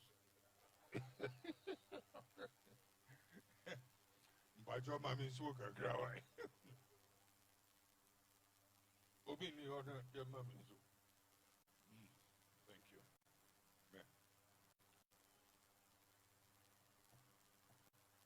Thank you. Madam Z. Is that Z? But that's here. You think I couldn't recognize you? The things I'm getting old. You saw without my glasses, I can't see, but she doesn't know I've got my glasses on. Can't she see I've got my glasses on? Wanonyi, she did an interview on Nigerian television. You should see it. She was a sight to behold. I'm really proud of this lady, you know. But she's a rock, iron ass. Oh, so far. Move bread.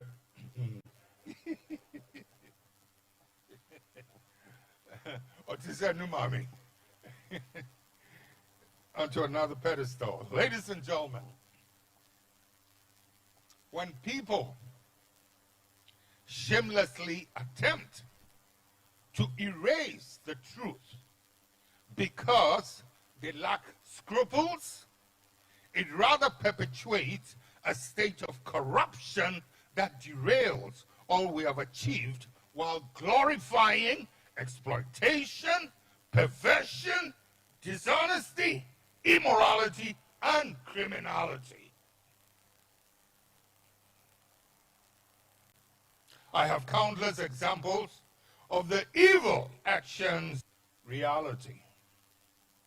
More painful is the fact that while we expect some of these historical distortions to come from our natural opponents, some within our own persistently have decided it was time to join the bandwagon and rewrite the history that birthed our political culture.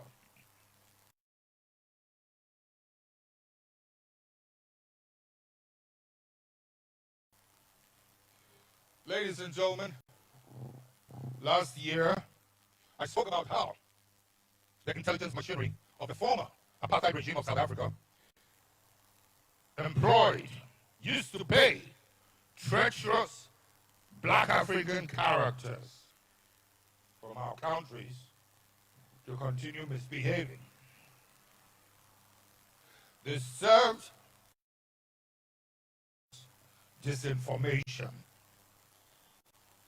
Because the post-apartheid leadership of South Africa has been silent about some of these traitors, across this continent, and I'm not unaware of one from this country. They're doing a lot of perfidious work. I urge the South Africans to expose these apartheid collaborators, some of whom parade in their countries as patriots after performing these unconscionable things, these extremely repulsive acts. They should give us a break, expose them to shut them up. Ladies and gentlemen, COVID-19. Early this year, the world was struck, as you know, by a pandemic whose effects eventually affected every facet of our lives. Despite the interventions from state institutions to alleviate the plight of the underprivileged, there is still a lot to be done by all of us in our very own communities to support the most vulnerable groups. The health force across the country, some of whom have been infected with the virus, in the line of duty have taught us a sense of purpose, selflessness, commitment, dedication, and patriotism. I commend all health workers, as well as all other frontline workers, for proving equal to the task in this defining moment of ours. Fellow compatriots, we have hurt our own by institutionalizing corruption for far too long, given a little few the access to amass wealth at the risk of the livelihood of the ordinary people who are languishing in poverty and misery. Ladies and gentlemen, national monuments, groups, events, institutions, and important state assets are labeled after some very deserving individuals to inspire and direct subsequent generations on the good path they must emulate, namely courage, the spirit of patriotism, resilience, and integrity. In some instances, it serves as a crucial reminder for history's defining moments. In Ghana, these actions that certainly influence us are sometimes, unfortunately, taken for granted. And unsurprisingly, some important roads in Accra have been named after undeserving personalities. Such actions, one of which was done purposely to spite the Ghana Armed Forces, is an affront to many.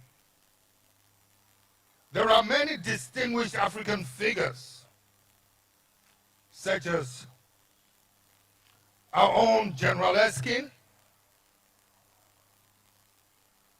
General Akufo, Commodore Boachi Admiral Amedume, Colonel Mensah Berima, General Nunu Mensah, who's here with us, General Arnold Queno, Brigadier Alphonse Kojo Carter, Ayikwe Yama, Nigeria's Wole Soyinka and Chinua Achebe, and a couple more who merit such honor. In like manner, another administration, in fact the most offensive administration, desecrated the Kwame Nkrumah mausoleum and rendered it a sheer family cemetery. Ladies and gentlemen, our democracy is born out of fire, and we must dearly and compassionately protect its flames. Let's not leave it to go cold, flame out.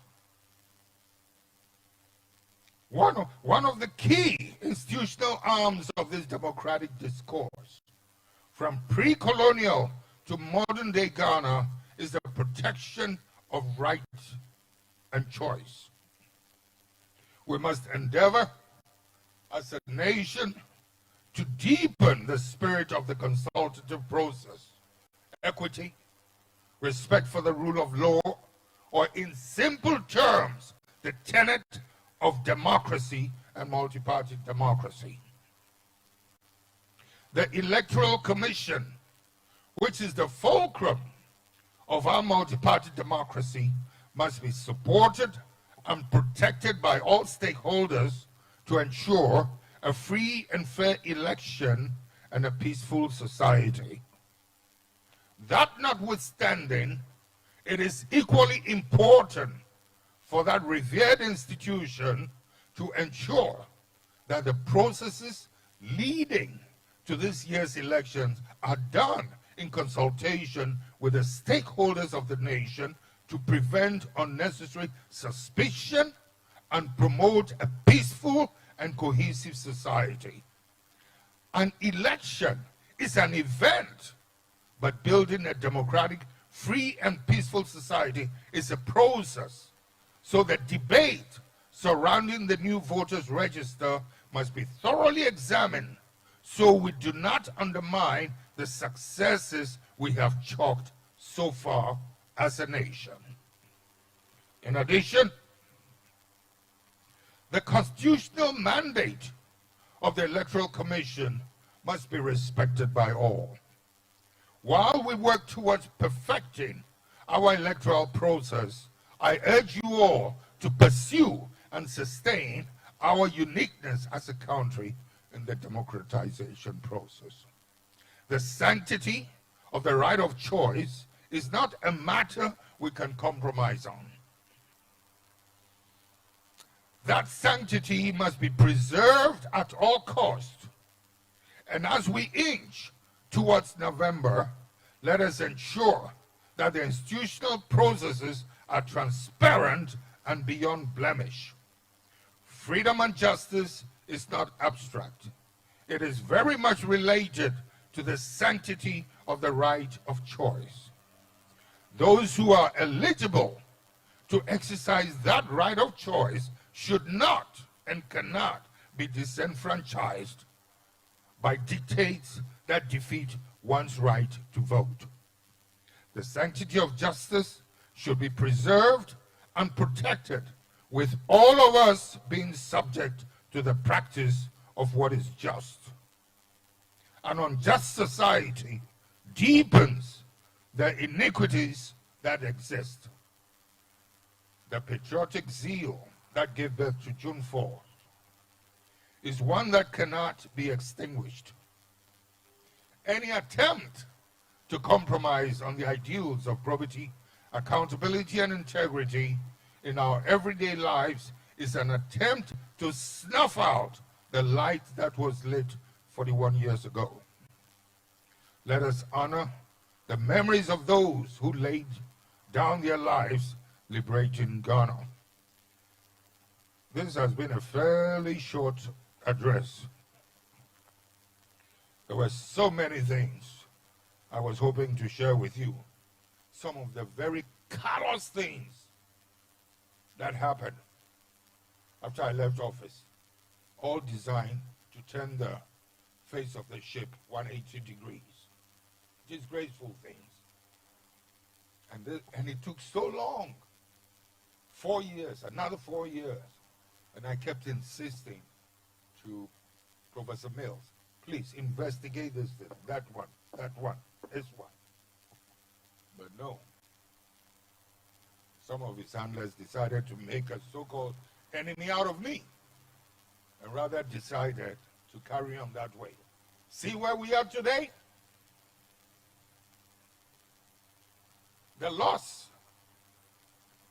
we suffered in this last election could have happened, I think, was it in 2012? It would have been one of the most disgraceful losses we'd ever suffered. A party that was not built by Rawlings. It was, the closest to it was probably Nkrumah CPP. It was born out of the people, the revolt of June 4th, 31st PNDC, and then 92 constitutional estate. People have the tendency of calling, I entered democratic rule in 92. And I correct them, I say, no, I didn't enter democratic. Constitutional rule in 92, but democracy started well before then. Yes. It was one of the finest times in our history. We need to talk about this a lot more. Some of the intellectuals in our party have been a real letdown. They'll open their mouths. I don't hear much coming out of their mouths. Just a handful of them. They should boldly draw the picture for you to see. How many of you have actually asked yourself, an administration, one after the other, going out of her territory, her borders, to go and fight socialist governments, communist governments? A man emerges in their midst at this late hour, professed to be a socialist, and has so much of the youth supporting him. When I saw this, I was asking, Americans thinking, do they realize what is happening in their country? I think you would want me to continue, wouldn't you? No. I'll give you people a break. We'll meet again. I thank you very much. Not even the so-called socialists here have ever bothered to school, educate Ghanaians in their socialist beliefs. Jesus Christ, the biggest socialist, was actually snatched by these so-called capitalists. And they made an icon of him, the Son of God, and whatever it is, a God to be worshipped. And they've completely disregarded the life of Christ and what he stood for, what he did with his time and energy. You get me? Are you sure? Later. I'm not done. Hello. Sit down.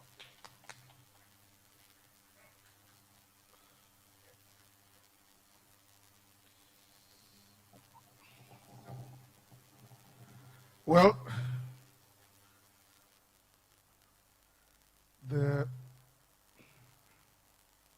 I don't know whether I'm emotional or I'm passionate. Certainly I'm not angry. No. Maybe a bit emotional. The leader of the uprising has spoken. And he talks about the flame that lit that uprising. And for that matter, the flame that lit the NDC. The lies on social media. I happened to travel with the founder and the leader to Ho to go and commiserate with the regional chairman, Comrade Ametepe, who had lost the wife. The Friday prior to that movement, the founder had been so insulted on social media, only because he attended the funeral of the late Brigadier Ahiaglo, and some picture was captured of him having supposedly sat and turned his back to the flag bearer of the NDC. So insulted until we got to Ho and he asked Dan to go into the vehicle and pick up a pillow. And when that pillow was brought, he showed it to everybody and said, "This is the pillow that I've been sitting on in my vehicle for years. Because as a young officer, I tried landing on the parachute. I didn't land well and my back has been aching me for decades. So when I sit, I have to sit and turn every now and then until I'm comfortable." Yet, he's insulted. Me, I'm insulted. People are paid. Go insult him. Call him names. The other side, they have the airtime. They propagate what they want to propagate. We have airtime, and it's to cast aspersions at our own. Call them names. Traitors. Whatever.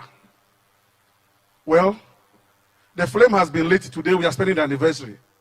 It's up to leadership. There's the desire, there's the passion. But if you don't lead and lead well, don't blame anybody for your woes. Every team coach decides the players who will play on the team. If you are not even in the reserve, you dare not wear a jersey and go on the pitch. It's against the rules. Coaches should choose their teams and be responsible for the results of the games that they encounter. We have been here today. 41 years ago, if the coach and the leader did not lead us onto the park and the pitch to win matches, we won't be celebrating June 4th. Those of us who have come after him, let us play matches and win the matches. We may not win everything, but with conduct and a clean heart, I'm sure we can win many more matches.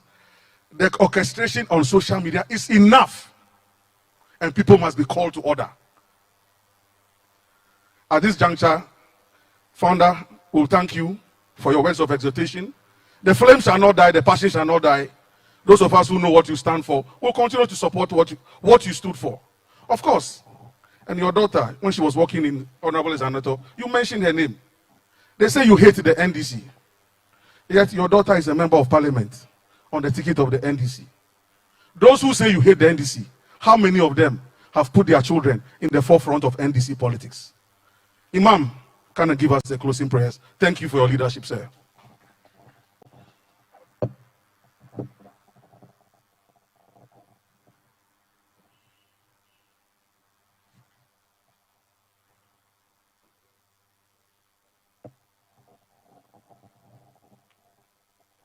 Can we please once again rise on our feet? أعوذ بالله من الشيطان الرجيم بسم الله الرحمن الرحيم الحمد لله رب العالمين الرحمن الرحيم مالك يوم الدين إياك نعبد وإياك نستعين اهدنا الصراط المستقيم صراط الذين أنعمت عليهم غير المغضوب عليهم ولا الضالين آمين اللهم اهدنا فيمن هديت وعافنا فيمن عافيت وتولنا فيمن توليت وبارك لنا فيما أعطيت وقنا واصرف عنا شر ما قضيت فإنك تقضي بالحق ولا يقضى عليه إنه لا يذل من واليت ولا يعز من عاديت لك الحمد على ما قضيت ولك الشكر على ما أعطيت نستغفرك اللهم من جميع الذنوب والخطايا ونتوب إليك لا منجا ولا منجا منك إلا إليك اللهم إنا أعوذ بك من البرص والجنون والجزام ومن سيء الأسكان اللهم صل على محمد وعلى آل محمد كما صليت ورحمت وباركت على إبراهيم وعلى آل إبراهيم في العالمين إنك حميد مجيد اللهم بارك على محمد وعلى آل محمد كما باركت على إبراهيم وعلى آل إبراهيم في العالمين إنك حميد مجيد. God bless our ex-president and God bless our homeland Ghana. Assalamu alaikum.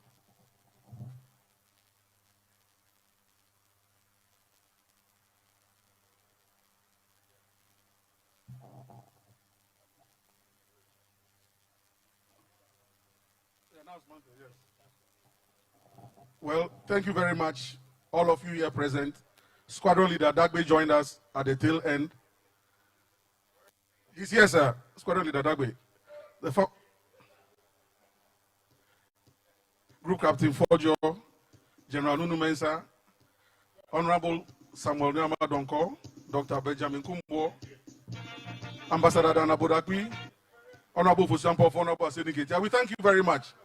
And we believe. Party anthem, give it to us. Yes, maybe.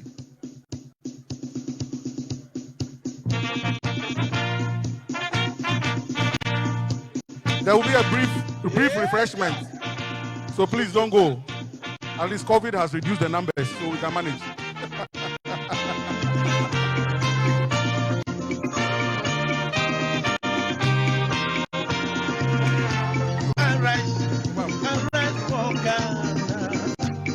Of the land, for weather and seek your future.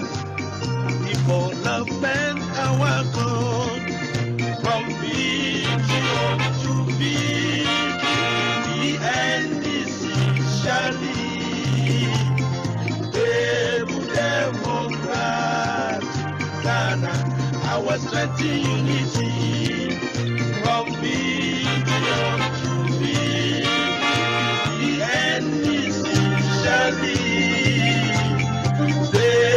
Democrat, Ghana, our strength in unity.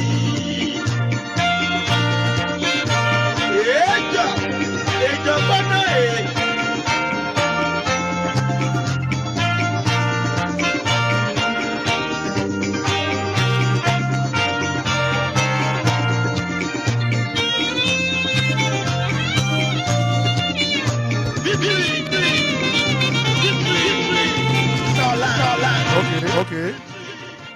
So the reception will take place. Social distancing, social protocols.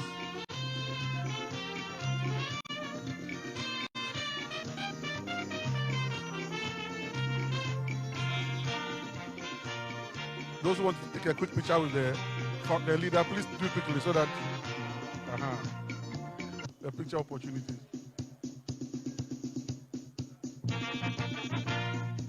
Social distancing, social protocol. Also interacting as much as possible.